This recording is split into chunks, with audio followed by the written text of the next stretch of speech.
শুভ দুপুর বন্ধুরা।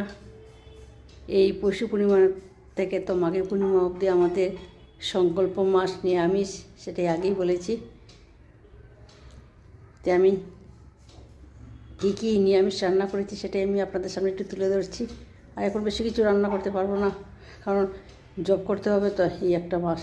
আর আমার 10,000 জব করতে হবে, প্রতিদিন সংকল্প করেছি আর কি, প্রতিদিন 10,000 জব। 10,000 জব তো বুঝতেই পারছেন, সংসারী হয়ে সব কিছু সামলিয়ে 10,000 জব করাটা মস্ত বড় ব্যাপার। যাই হোক, সংকল্প যখন নিয়েছি সেটা তো করতেই হবে। তো কী কী করেছি সেটাই দেখাচ্ছি। দেখুন, গরম ভাত ধোয়া উঠছে, আর এই যে পাশে লবণ আর লেবু, আর এটা করলা, তিতে করলা আর আলু সিদ্ধ দিয়ে দিয়েছি। আর সাথে আছে এই যে ডাল, বিচির ডাল,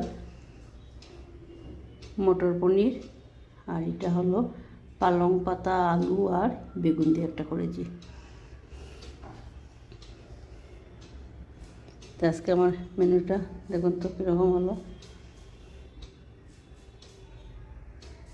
আসলে এইটুকুই অনেক হয়েছে, কারণ এখন রান্নার দিকে বেশি ধ্যান দেওয়ার এখন সময় নেই, বুঝতে পারছি না। আর এই একটা মাস আমি মাছ মাংসের কোনো ভিডিও দিব না, নিরামিষ যা পারি আর কি, যখন যা পারি দেব।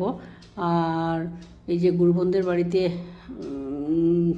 উপাসনা হবে বা আশ্রমে হবে, জপ ধ্যান, এসব নিয়েই একটা মাস আর কি, এগুলোই ভিডিও পাবেন এই এক মাস।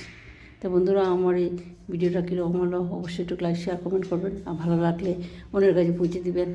টাটা।